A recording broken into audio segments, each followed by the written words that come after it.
बोलत नव्हतो, कोणाला बोलायचं आणि कोणाला नाही बोलायचं हे आम्हाला चांगलं माहीत होतं.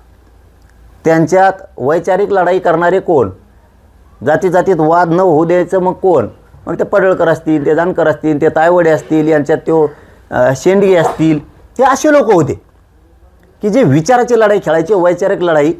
परंतु ही ज्यावेळेस अस्मितेवर घालायचा प्रयत्न करतात त्याचा अर्थ असा होतो की याला स्वप्न पूर्ण करायचं आहे त्या परळीच्या लाभार्थी टोळीचं, आणि गोत्यात आणायचे मराठे, धनगर आणि गोरगरी ओबीसी. त्याला त्याच्यासाठी आम्ही कधी बोलतच नव्हतो. आम्हाला माहीत होते गढूळ विचार आहे, गढूळ पाण्यातलं त्याला स्वच्छ पाणी लागतं, अस्सल पाणी लागतं की ते वैचारिकच लढाई खेळतं. तुमच्या आई बहिणीला कधी बोललो आम्ही? तुमची लेखबाळ आमची लेखबाळ समजिली आम्ही? कधी धनगराला बोललो? कोणच्या ओबीसी लेखबाळ तुला कोणी अधिकार दिला रे?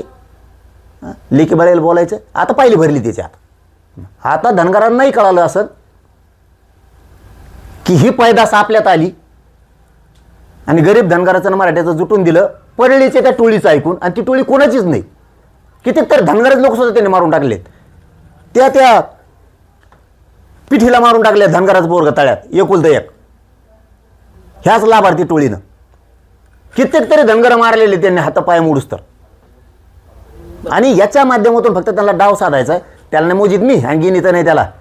आता इथून पुढच्या काळात ना जशाल तसंच होणार आहे. आता ते शांत बसलो ना जर आम्ही, नको स्थिर राहिलं पाहिजे. पण तुम्ही जर आई बहिणीपर्यंत जाणार असलात आणि असले गढूळ पाण्यापासून झालेले असल्या गढूळ विचाराचे लोक आम्ही थोकतो असल्यावरती, आणि इथून पुढे याचा दुमताच निघणार आहे. आता लढायचं व्हायचं असेल ना तर होऊ द्या, आता होऊन द्यायचं असलं तुम्हाला तर. असल्या नाशक्याच्या नादी लागून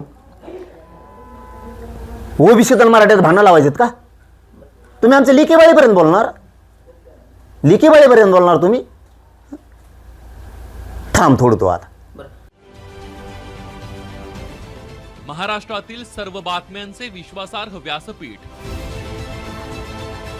सकाळच्या सर्व सोशल मीडिया प्लॅटफॉर्मला लाईक, फॉलो आणि सबस्क्राईब करा. तसंच सर्व नोटिफिकेशनसाठी बेल आयकॉन प्रेस करायला विसरू नका.